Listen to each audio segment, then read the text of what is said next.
আসসালামু আলাইকুম, তোমরা কেমন আছো? আশা করি ভালো আছো। আই হোপ আমিও খুব ভালো আছি। আমি কিন্তু শুক্রবারের ব্লগটা তোমাদের সাথে একটু শেয়ার করব। তো চলো আজকে কি নিয়ে ব্যস্ত ছিলাম সেটাই শেয়ার করব। আজকে কিন্তু আমাদের বাসায় আমার বড় ভাই আসবে, একটু জমি জমা নিয়ে কথা বলবে এই জন্য। তো আমি ভাবতেছিলাম যে ঘরে পাউরুটি আছে, এই জন্য পাউরুটি দিয়ে আমরা সবাই নাস্তা করে ফেলবো। ছোট ভাই ভার্সিটি নাই, তারপরে বড় ভাইয়েরও যেতে ব্যাংকে জব করেন, তারও আজকে শুক্র শনিবার বন্ধ থাকে। এই জন্য ভাবলাম যে ভাই আসতেছে, সবাই মিলে একসাথে নাস্তাটা করে ফেলি। আর এই তো আমি পাউরুটি নিয়ে নিয়েছি, তোমাদের সাথে কিন্তু শেয়ার করতেছি, তোমরা কিন্তু ফুল দেখো। আর এই তো দেখো অফ ক্যামেরায় কিন্তু নাস্তা করে ফেলেছি। তো ভাবলাম কিছু কাপড় চোপড় আছে, ভাই আসতে আসতে আমি কাপড়গুলো একটু ধুয়ে নেই, একটু ফ্রি থাকার চেষ্টা করি। এখনো কিন্তু বড় ভাই আসে নাই, আমরা নাস্তা করে ফেলেছি, ঘরে যে কজন লোক আছি সেই কজনই। এখানে কিন্তু সব আমারই কাপড়, আমি 2 দিন 3 দিনের কাপড় জমাই, তারপরে কিন্তু ধুয়ে নেই। যেতে মেশিন আছে এই জন্য আমার টেনশন হয় না।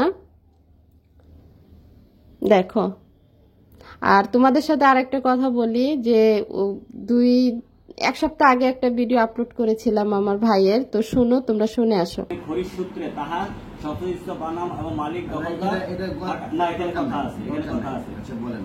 তো নামের যাহা দলিল দাতা গৃহীত সম্মিলিত অর্থ মারফতে রহিয়া মত্তসন্ত অর্থ দলিল দাতার নাম যাহা করিয়া দলিলে 100 খতিয়ানের 1364 যাহা 21% 4-2-58 পরিবেশের থানা অধীনে 100 খতিয়ান 193 তহসিল তৌহিদ 195 নং খতিয়ান তৌজিদ খতিয়ানে উত্তরখান সিএস 632 খতিয়ানে 355 দাগে বিক্রয় 8% যাহা যাহা বিক্রয়ে 2 আনা 2 আনা আরসিও। তো যাই হোক, তোমরা তো শুনে নিলা, তোমাদের সাথে শেয়ার করলাম। আর আমার ভাই চায় যেতে আমাদের বোনেদের অংশটুকু বুঝিয়ে দিয়ে দিবে, যেতে কোনো প্রবলেম না থাকে আর আমরা যেতে খুশি থাকি, হ্যাপি থাকি, এই জন্য। আর আমার ভাই চায় রিসেন্টলি আমরা যেতে ফ্ল্যাট করতে পারি, এই জন্য ভাই কিন্তু উঠে পুঠে লাগছে যেতে আমাদের জমিগুলা দিয়ে দিবে। আর 4 একর 97 শতাংশ জমি, তোমাদেরকে বলি এটা কনভার্ট করলে অনেক আসে, আমরা 60 কাঠার মতো জমি পাই। 60 কাঠা ভাইয়ের 2 আনা আর আমাদের তো 1 আনা, বোনেদের 1 আনা করে পায় আর ভাইরা 2 আনা করে পায়, এটা তো তোমরা সবাই জানো। তো যাই হোক, বলেই দিলাম। আর এদিক দিয়ে কিন্তু আমি তাড়াহুড়া করে একটু মুরগি বসায় নিচ্ছিলাম। ভাই বলতেছিলেন যে চলে যাবে, তো আমি বললাম যে না, একটু থাকো, আমি একটু মুরগি রান্না করি, তারপরে একটু খাওয়া দাওয়া করে তারপরে যাও। তাড়াহুড়া করে একটু মুরগিটা বসিয়ে দিচ্ছিলাম। দেখো, আর এখানে কিন্তু হলুদ মরিচ সব কিছু একসাথে মিক্স করে নিয়েছি, এখন দিয়ে দিচ্ছি। তোমরা একটু মানিয়ে নিও, সবসময় যে ভিডিও একরকম হবে তা না, কিন্তু তোমরা জানো আমি রেগুলার ভিডিও দেই, খারাপ হোক ভালো হোক যেরকমই হোক আমি চেষ্টা করি রেগুলার তোমাদের সাথে অ্যাক্টিভ থাকার জন্য। আর আমি কিন্তু সবসময় যারা অ্যাক্টিভ থাকে তাদের ভিডিওগুলো দেখি বেশি, ইভেন তাদের ভিডিওগুলোর উত্তর দিয়েও বেশি। ঠিক আছে, যারা অ্যাক্টিভ নাই তাদেরকে সাবস্ক্রাইবার করে কোনো লাভ নাই। আমি যাদেরকে অ্যাক্টিভ পাই তাদেরকে ভালো ভালো সাজেস্ট করি, ইভেন তাদের ভিডিওগুলো দেখি, তোমরাও করবে। তো যাই হোক, এখন প্রত্যেকটা ইউটিউবারেরই ভিউ নাই, ভিউটা একদম স্লো হয়ে গেছে। যারা বড় বড় ইউটিউবার তাদেরও একই অবস্থা। আর আমি তো গতকালকে একটা ভিডিও ছেড়েছি যেখানে 100-150 ভিউ আসে, সেখানে গতকালকে ভিডিওর ভিউ আসছে 50-60 এরকম ভিউ আসছে। তা আলহামদুলিল্লাহ, এখানে তো আমাদের কোনো হাত নাই, ইউটিউব যখন যেটা মনে করবে সেটাই করবে। তার এই তো মাংসটা কিন্তু বসিয়ে দিয়ে নিয়েছি, আর মাংস বসিয়ে চলে আসছি। আর ছোট ভাই বাজার নিয়ে আসছিল, কি কি আনছে সেটাই তোমাদের সাথে শেয়ার করি। দেখো, এখানে নিয়ে আসছে টমেটো আর নিয়ে আসছে পেয়ারা, দেখতেই পারতিছো, দেখতে থাকো। আর আমার ভাই কি অদ্ভুত মানুষ, আমি বলেছিলাম লাউ হলে ভালো হইতো, চিংড়ি মাছ দিয়ে রান্না করতাম। আর এখানে এত সুন্দর কড়া কড়া 2-3টা লাউ নিয়ে আসছে, বলতিছে যে 3 দিন 3টা লাউ খাবা, লাউ খাওয়া ভালো। এই যে একদম এত কচি, মানে কি বলবো, মানে আমাদের এখানে কিন্তু গ্রাম সাইড, আর এই সাইডে কিন্তু লাউ শাক সবজি সবই তরতাজা পাওয়া যায়। আর এই তো নিয়ে আসছে, এটা কি বলে তোমরা আমাকে একটু বলো। দেখো, আর এটা নিয়ে আসছে, বলতিছে যে দুধ দিয়ে রান্না করে খায়। দেখো,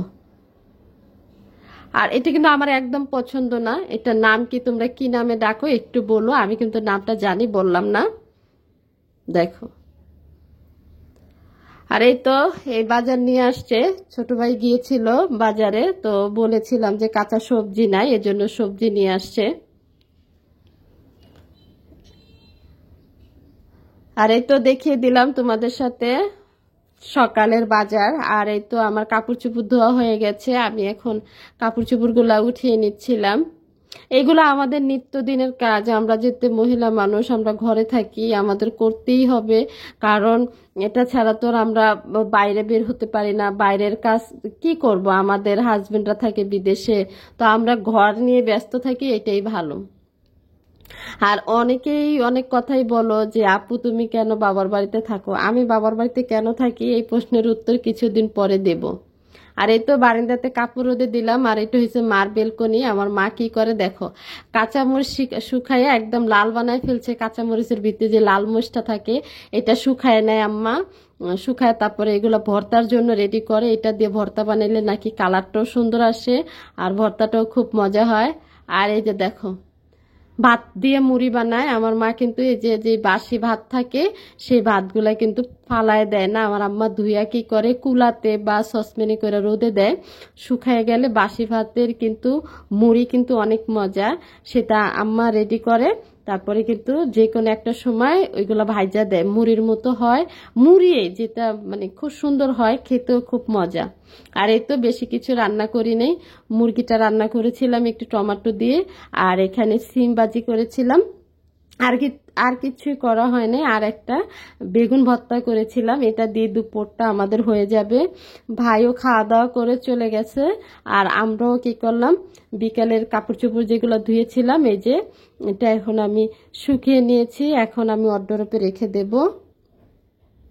তো যাই হোক, তোমাদের সাথে শেয়ার করলাম, ভিডিওটা বেশি বড় করব না। যারা আমাকে অনেক ভালোবাসো, অবশ্যই যে যেখান থেকে আমার ভিডিওটা দেখো আমার পাশে থাইকো, এভাবে ভালোবাসা দিয়ে যাও।